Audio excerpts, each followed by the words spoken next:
So if we're going to have interoperative digital twins in modeling and simulation, we need to have a thing that I call cohesion.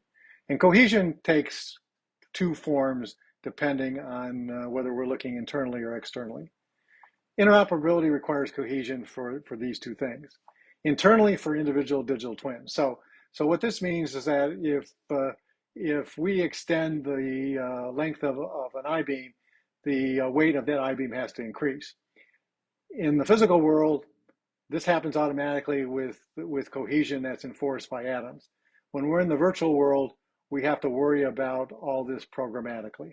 And so individual digital twins have to have cohesion in their use cases, or else we wind up not being able to mimic the physical world. Externally, if we have multiple digital twins systems, and we have system of systems, we have to worry about cohesion between systems. So in this particular case, I have an aircraft, and it has a fuselage, it has fuel tanks, and it has an engine. And so when I increase the amount of fuel in the fuel tank, not only does the fuel have to increase in that fuel tank, but the weight of the entire airplane has to increase. And so I have to enforce cohesion there. So cohesion enforcement is done kind of in two ways. In the physical world, it's done by material and forces. We don't have to worry about it. You know, if we basically don't take into account gravity on something, it doesn't matter. It's going to assert itself. If we extend the length of our physical beam, it's going to automatically increase in weight. In the virtual, it requires information inputs and digital processing.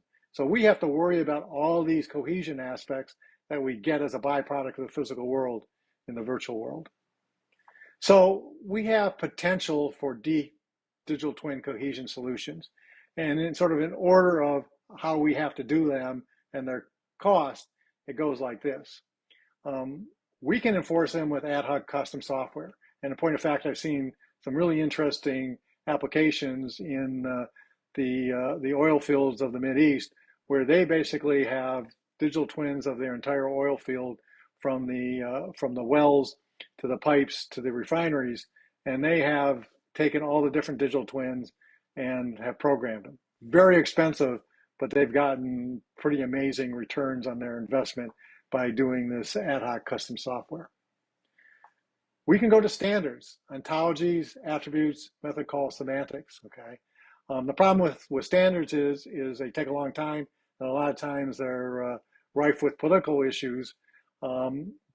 And so while they are good, and we're starting to see some of these, it's a ways off before we can say we can rely on standards for digital twins that can connect to each other.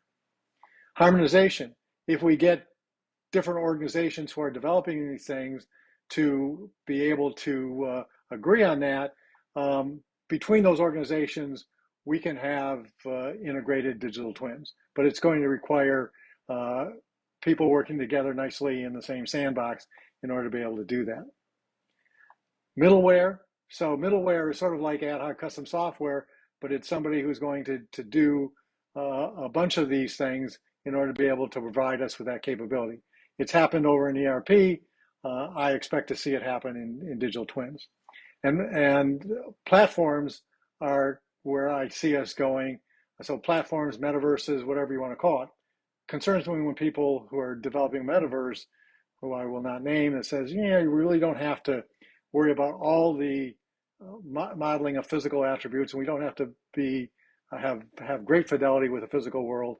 I mean, for digital twins of things that we're doing in this particular area is important. For games, not so important.